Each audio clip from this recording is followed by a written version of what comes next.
Class clown. Always felt like I had an innate sense of humor where I could kind of carry a room if it was kind of situational and conversational and be funny, but I always felt the challenge of kind of creating the funny out of nothing, and just really appreciated stand-up, and so I always wanted to try it and kind of see if I could do it. The challenge.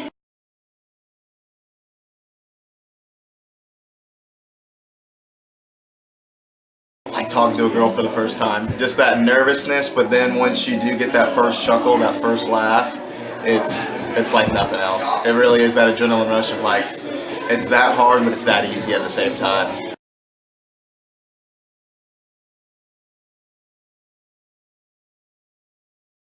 Kill 'Em Softly, Dave Chappelle, Eddie Murphy Delirious, Pablo Francisco. He really got me a lot back in the day.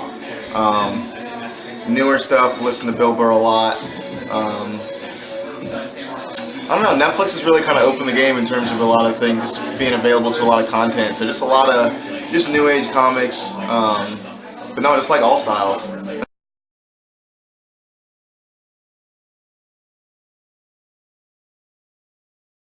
Definitely like the core would be like It's Always Sunny, Trailer Park Boys, Arrested Development, movies. I would say more of a kid movie kind of guy, so like a Goofy movie. I got a bunch of like tattoos of cartoons that I love. A Goofy movie. Kind of keep it there in terms of just like funny stuff that I enjoy. That doesn't get enough, of course. Dave the Chappelle Show, The Whitest Kids You Know. I don't think that gets enough credit. That was a hilarious sketch show.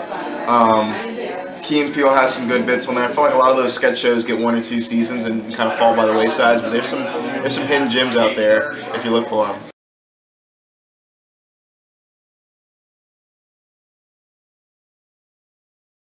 I forget the comedian's name, but it was at an open mic a couple months ago.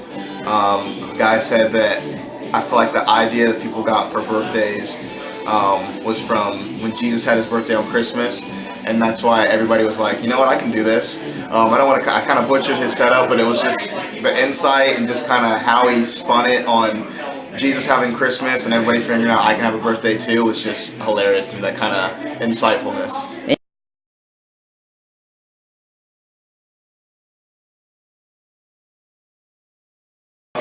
Just a fanboy, probably Dave Chappelle, but to have a great time, Theo Vaughn. I feel like he's a really interesting take on things.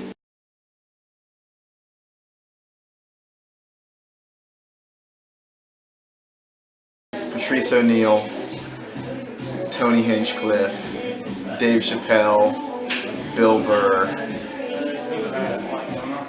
Charlie Murphy.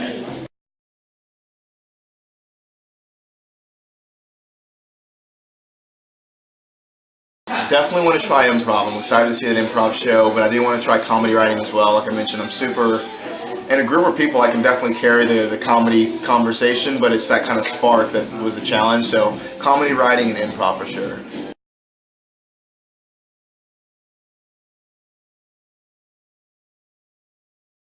Finding my voice. I understand it takes a while to kind of get that, so I feel like I want to really work on my craft and make it something that I can present to people. I feel like now I'm still in that nervous phase of not really telling my friends about it, and kind of a few friends have been to shows, so I feel like next few years I'll get that confidence of being able to put my face on things and really put my name on it.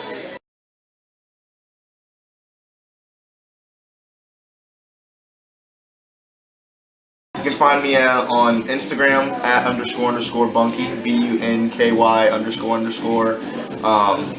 On Facebook, Jaron Nimock, JaronNimock, and then also have a podcast page at Stay Relatable on Instagram.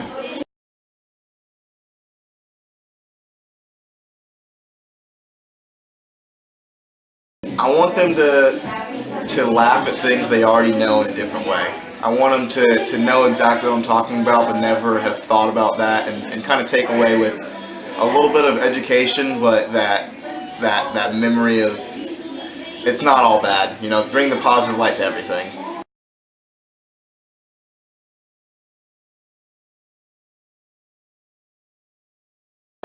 My name's Dean. I'm a new comedian. You can check me out on acutiepie.com. I have a tagline on my podcast, and it's stay relatable.